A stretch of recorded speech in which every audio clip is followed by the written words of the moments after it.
What's up, spectators? Welcome back to another episode of Professor Layton and the Unwound Future! We left Chinatown. I'm so glad I can say we left Chinatown now. And we're heading to the river because we believe evil Layton is stirring nearby. We've met Subject 3, who is a rabbit who's been experimented on. Why don't we go past him? What a quaint little restaurant. It's called the Thames Arms. Well, the Thames Arms appears to be open. What say we step inside and have a look around?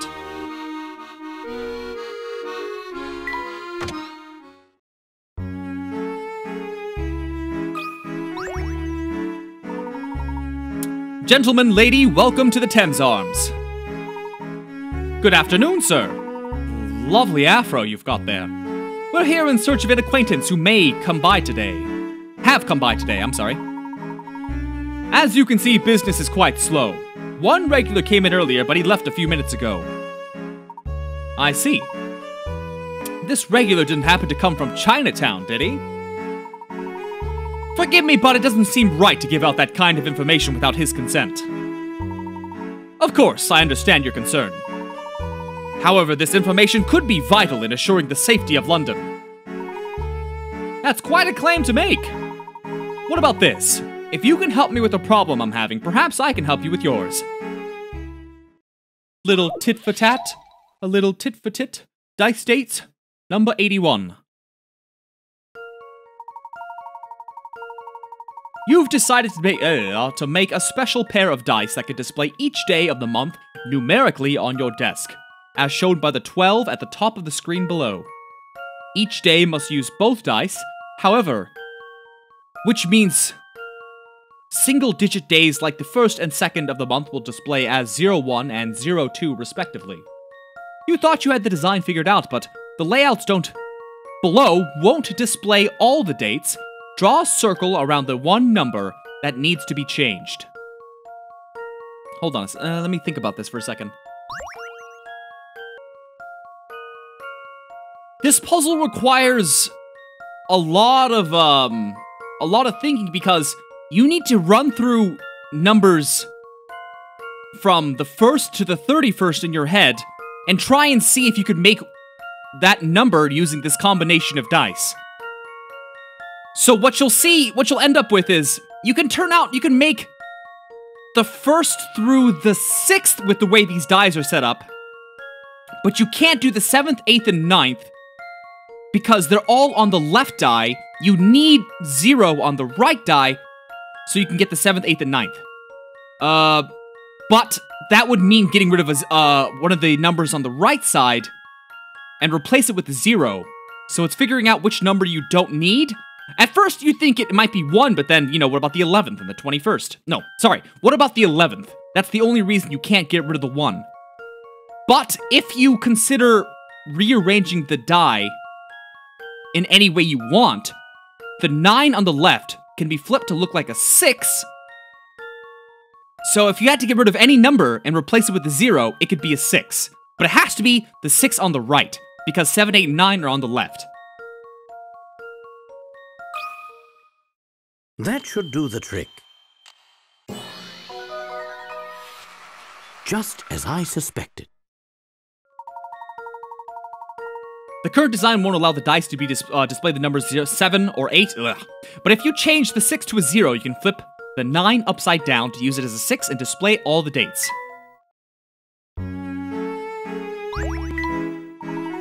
Excellent! Your help is much appreciated. Now that we've solved your problem, can you tell us about the man who was in here earlier? A deal's a deal. That customer who came by earlier is what some might call a bit of an odd duck. Every time he comes in, he's wearing something different. Maybe he thinks I won't recognize him. So he disguises himself. He tries to, at any rate. He told me that he can't afford to be spotted in public, so he always wears different clothes. And this man hails from Chinatown? That's right. He says he comes here to unwind. His routine's pretty much the same every time. Usually he walks in wearing that top hat of his, orders a beverage, and finds a seat by the window. Did you just say he wears a top hat? I did. It's a tall number, like the one your friend's wearing. But as you said before, this man has already left today. That's right. If you were here just a few minutes ago, you would have bumped into him leaving. Do you suppose this means he's going back to the towering pagoda? I think there's a good possibility. Why don't we go confirm our suspicions? That's a good idea, let's go. Have a nice day. Now that's interesting. He just laughed. Why did he laugh, huh? Why would he think it's funny that I'm leaving? Does he recognize me as Layton? I don't know. I do not know. Hi there, Barton. Fancy seeing you here. Oh, hello, Luke. I've been traveling around on foot and gathering information. But all that walking has me in the mood for a snack. So that's why you were peeking through the restaurant window. Yes, I confess that a lovely wobbly jelly caught my eye. Do a hungry man a favor and keep my little break a secret from the inspector, please. I wouldn't dream of reporting you, my good man, but now that you mentioned it, where is the inspector?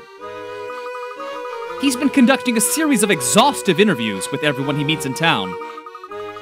Once he finds a useful source, he really knows how to wring out every last detail. I'll bet.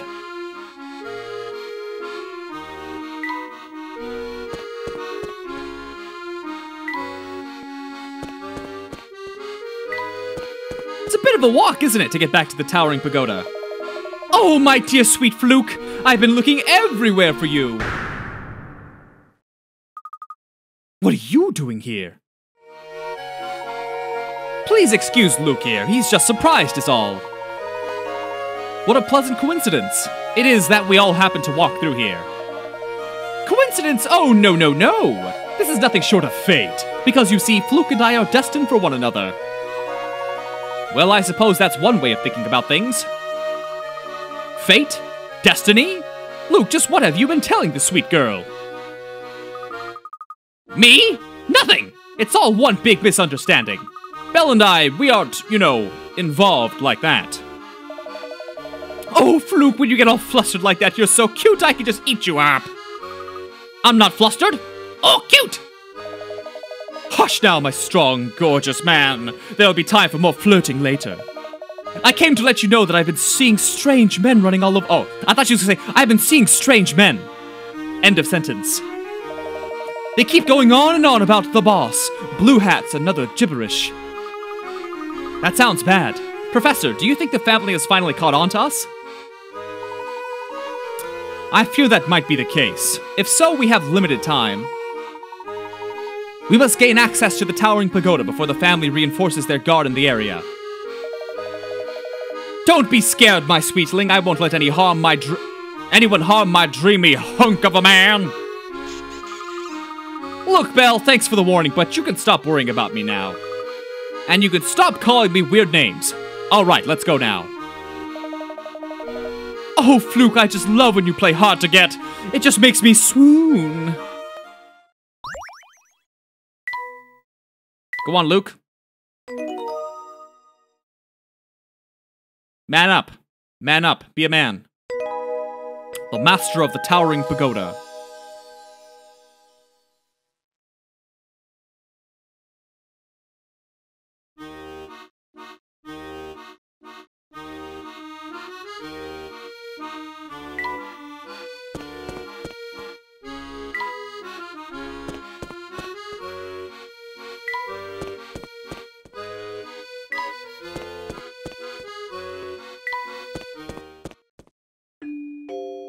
Oh, this is such a long walk!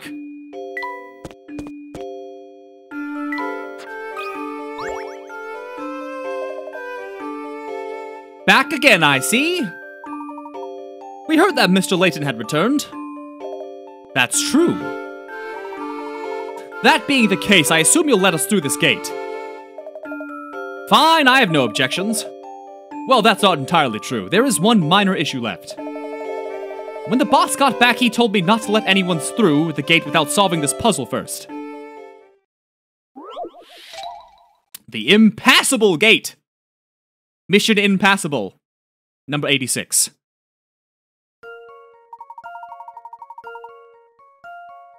No one has ever solved the impassable gate. Give it a try if you dare. If you make it to the top, I'll let you pass. Slide Professor Layton and Luke into the top square to solve this puzzle. This is really worth 60 points? Why is that? Is there some sort of secret to it? I mean, so far so good, but how long's that gonna last? Uh-oh. Oh, hold on a minute. Okay, hold on. Let's reverse this. How did I do that? Move up here, move down here. Here we go. We gotta move some of those pieces first, I think. Oh, but now I'm stuck again. Shoot.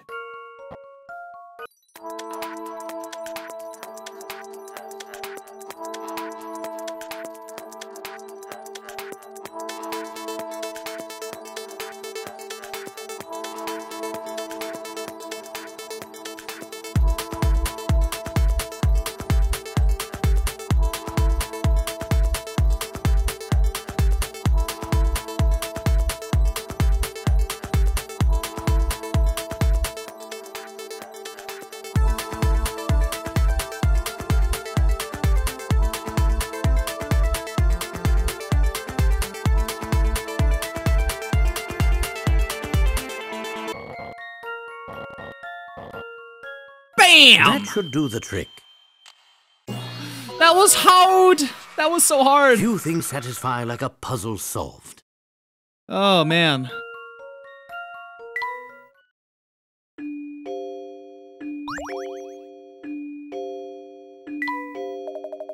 It seems the boss was right on the money. You must be the guest he's waiting on. Wonderful. Where can we find him? Head down the street to the pagoda. I wouldn't keep him waiting if I were you.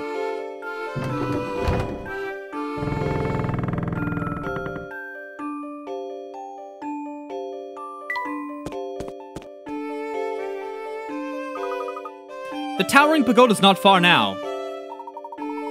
Finally, the Layton from your time and the one from mine will meet each other face to face.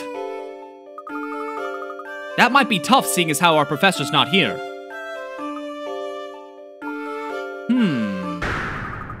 Where's the professor? He seems to have disappeared. But he just solved that puzzle that got us past the gate. And then we walked through the gate together. He was a bit ahead of us by that point. I think he might have waved at me before he vanished. But where did he go? I'm not sure. Though he was smiling as he dashed off. But why? My question exactly. His actions always have a purpose, but I can't see why he'd run away. Hey, Flora. There's a slip of paper stuck to your back. How embarrassing! Someone must be playing a prank on me. There's something written on it in the professor's handwriting. Let me see. It says, "Go on without me. I'll catch up with you soon." He's never led us astray before, except in the future, so I think we should do as he says. This is great. Hopefully, in the ideal, the ideal possibility, I don't know why I really struggled on that word there for a second. I was like, what the hell fits this sentence? Is past Layton teams up with future Layton to destroy the Earth. This is probably all part of some brilliant plan that the professor's been readying. That sounds fine, but in the meantime, will one of you please take this paper off my back?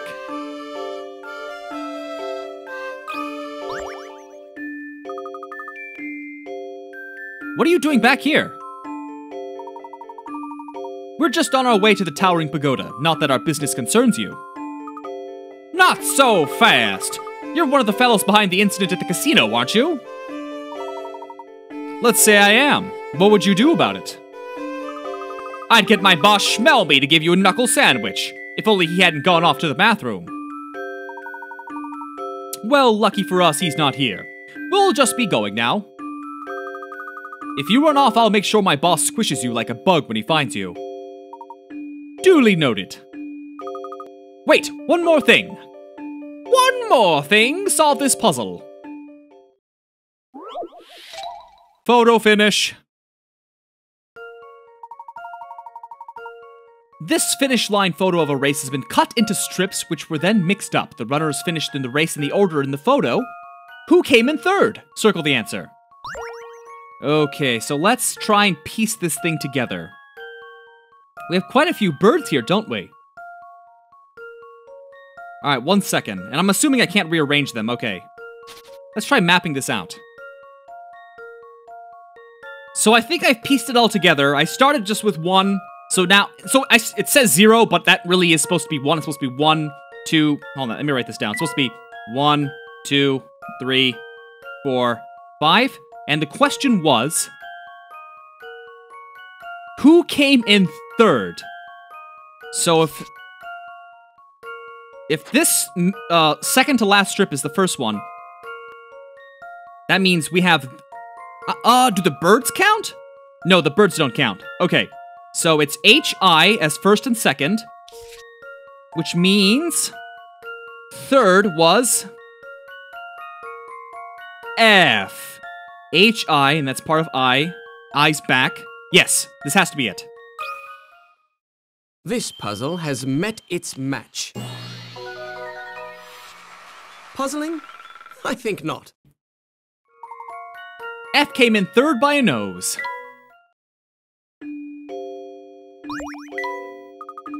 You solved my puzzle. We really don't have any more time for this silliness. We'll just be heading to the Pagoda now. Fine, but just remember you got lucky.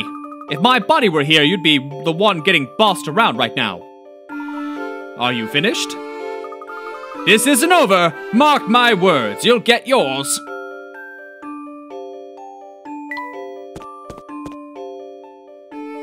I hope we find the professor soon. Poor thing. You're just lost without him, aren't you, Luke? You're a fine one to talk. Sorry to keep everyone waiting. Let's be off. Where did you go? 1 minute you were there, and the next you'd vanished. My apologies, Luke. I just needed to check something. But enough about that. Come along, everyone. The towering pagoda is just steps away. Interesting. At last, we're here. And somewhere up there is the future Professor Layton. Perhaps, and perhaps not. I suspect this whole affair may be more complex than we originally thought. Yes. Oh?